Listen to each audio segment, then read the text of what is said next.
नमस्कार दोस्तों। आशा करता हूँ आप सब कुशल मंगल हैं। मैं आपका साथी मनीष स्पिरिचुअल सीए चैनल में आपका फिर से स्वागत है।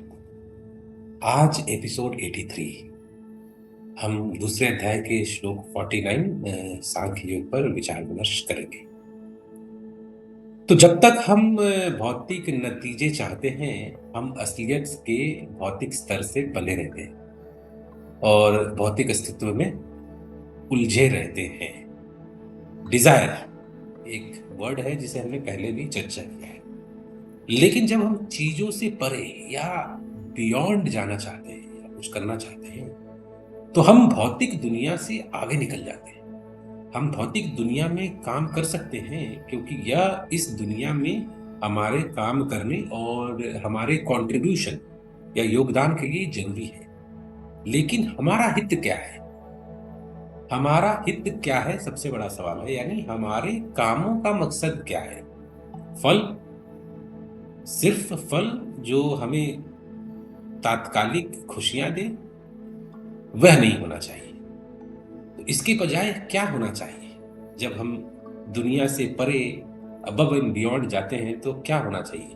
तो इसके बजाय हमारा कर्म हेतु धर्म होना चाहिए, हमारा सेवा होना चाहिए और हमारे मन, विचार और बुद्धि का शुद्धिकरण होना चाहिए। तो जो लोग चीजों से बहुत ज्यादा लगाव की वजह से अपनी इच्छाओं और किस्मत को दुनिया तक ही सीमित रखते हैं, वे कृपाणा यानी कंजूस टाइप या माइजर लोग होते हैं और वह अवरम कर्म में लगे रहते हैं। जो लोग भौतिक दुनिया के प्रति अत्यधिक आसक्ति के कारण अपनी इच्छाओं और नियति को भौतिक जगत तक सीमित रखते हैं, उनका योग में, कर्म के धर्म में या मन के शुद्धिकरण में सफलता प्राप्त करना मुश्किल होता है। भले ही उनके काम पाप या पुण्य न हो, भले ही वह अच्छे कर्म कर रहे हों,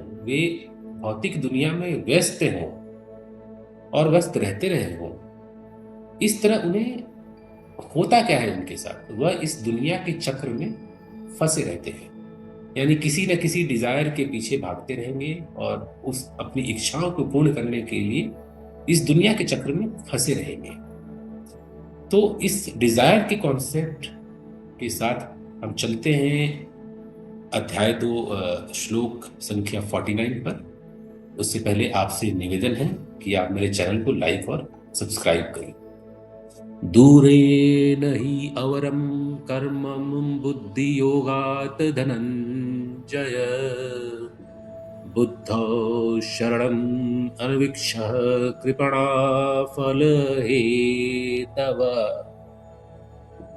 हे अर्जुन, इच्छा पर आधारित कर्म कर्म योग के सही नजरिए से किए गए कर्म से कहीं ज्यादा खराब है।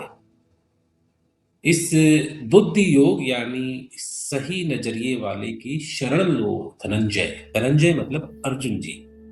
जो लोग सिर्फ नतीजों के लिए काम करते हैं वह सही नहीं है। तो जीवन में काम करने के लिए देखा जाए तो मूलतः 2 तरीके हैं। पहला है कि भविष्य के नतीजों के लिए काम करना, मुझे ये चाहिए, मुझे इस पद पर पहुंचना है, मुझे ये अचीव करना है, और दुनिया में ज्यादातर लोग यही कर रहे हैं। और दूसरा है कि कर्म योग के भाव से कर्म करना, यानी ये बहुत मुश्किल है परंतु हम सबको प्रयास करना चाहिए। तो देखते हैं कुछ कॉन्सेप्ट्स को। पहला है कि भविष्य के नतीजे के लिए काम करना। जब हमको वह नहीं मिलता जिसकी हमें उम्मीद थी तो हमें निराशा होती है, उलझन होती है, दुख होता है।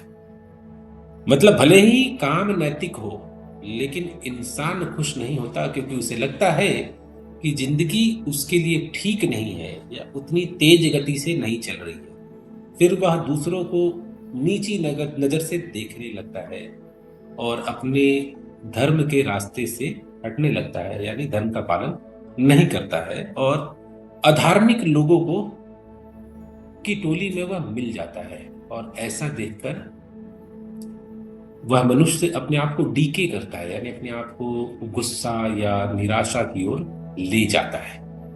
तो इसका मतलब है कि जब हम नतीजों के लिए या डिजायर के लिए काम करते हैं और डिजायर पूरा ना हो तो हमें निराशा, दुख, असंतुष्टि मिलती है। और दूसरे काम करने का तरीका है जो कर्म योग के नजरिए से काम करता है। चाहे कुछ भी हो जाए, एक कर्मयोगी शांत रहता है, कंपोज्ड रहता है, यह जानते हुए कि वह नतीजों को कंट्रोल करने वाले प्रकृति के नियमों को नहीं बदल सकता है। हर नतीजा हमारे जीवन में ईश्वर को लाने का मौका है। हम काम मोक्ष के लिए करते हैं, यह मानते हुए कि मोक्ष के लिए सब कुछ पहले से ही दिया हुआ है। जैसे कि हवा है, जानने की इच्छा है, हमारी करने की या कर्म करने की क्षमता है। इसीलिए कर्म योगी एक उत्साही होता है और वह बिना किसी मांग के, डिजायर के, वह अपने कर्मों को धर्म के अनुसार धीरे धीरे करता रहता है। नियमों को समझना सही है, इसलिए नाखुशी की या दुख की संभावना कम होती है। तो जब हम प्रकृति के नियम को समझेंगे, जब हम ये समझ जाएंगे कि सुख और दुख होता है, सूर्योदय और सूर्यास्त होता है, अच्छा और बुरा होता है, तो हमारे में एक डिससेटिस्फैक्शन या नाखुश की संभावना जो है वो कम होती जाएगी। इससे हम अपने मन में कोई गिल्ट नहीं रखेंगे, न अपने प्रति न दूसरों के प्रति। और जो ऐसी हीन भावनाएं या गिल्ट है वह धीरे धीरे हमारे मन, बुद्धि, चरित्र, स्वभाव से खत्म हो जाता है। तो अब हम फिर से वापस चलते हैं कि जब गीता की अध्याय और विवेचना की शुरुआत हुई थी तो अर्जुन जी के सामने दो ऑप्शन थे। पहला ऑप्शन था कि अपना राज्य वापस करने के लिए अपने रिश्तेदारों से लड़े, और दूसरा ऑप्शन था कि राज्य पर अपना अधिकार छोड़ दें और खून खराबे से बचे। तो गीता ने हमारी असली पहचान को अविनाशी आत्मा के रूप में समझाकर जीवन की भौतिक सोच से आगे बढ़ाया है। हम सभी लोग जो हैं आध्यात्मिक विकास की कई जन्मों की यात्रा पर अलग अलग शरीरों से हम लोग गुजर रहे हैं, और इसी विकास की यात्रा में जो चीज हमें आगे बढ़ाती है वह है तालमेल वाला काम। और श्री कृष्ण जी द्वारा धर्म की स्थापना के लिए जिनका इस पृथ्वी पर जन्म हुआ था, और वह चाहते थे कि अर्जुन धर्म की स्थापना के लिए युद्ध करे। अर्जुन के सामने दो ऑप्शन थे, युद्ध करना या अधिकार छोड़ देना। श्री कृष्ण जी के पास सिर्फ एक ऑप्शन था, धर्म के अनुसार युद्ध करना, चाहे वह रिश्तेदारों के साथ हो या किसी और से हो, और धर्म के अनुसार धर्म की स्थापना करना। तो दोस्तों, निष्कर्ष क्या है आज इस श्लोक का? समझते हैं निष्कर्ष को विस्तार से। और कर्म योग और आसक्ति की भावना से कैसे अपने कर्म को करना चाहिए, हम कर्म योग के सिद्धांतों को भी समझेंगे। तो कर्म योग के अलग अलग पहलू हैं जिन्हें हमने श्लोक 49 तक देखा है, और हम श्लोक 49 से सीखते क्या है? चार चीजें सीखते हैं कर्म योग से। पहला, कर्म योग चुनौतियों का स्वागत करता है, क्योंकि हम सबको, मुझे और आपको एक वैदांतिक नजरिए से देखने के लिए कहता है। जैसे कि दुनिया समझदारी से बनाई गई है, व्यक्ति जो है एक इस पृथ्वी पर ईश्वर के स्वरूप के रूप में आता है। दूसरा, कर्म योग का मतलब है ईश्वर को अपनी जिंदगी के हर पहलू में लाना। तीसरा, कर्म योग में यह जानना शामिल है कि आपके पास कहां चॉइस है,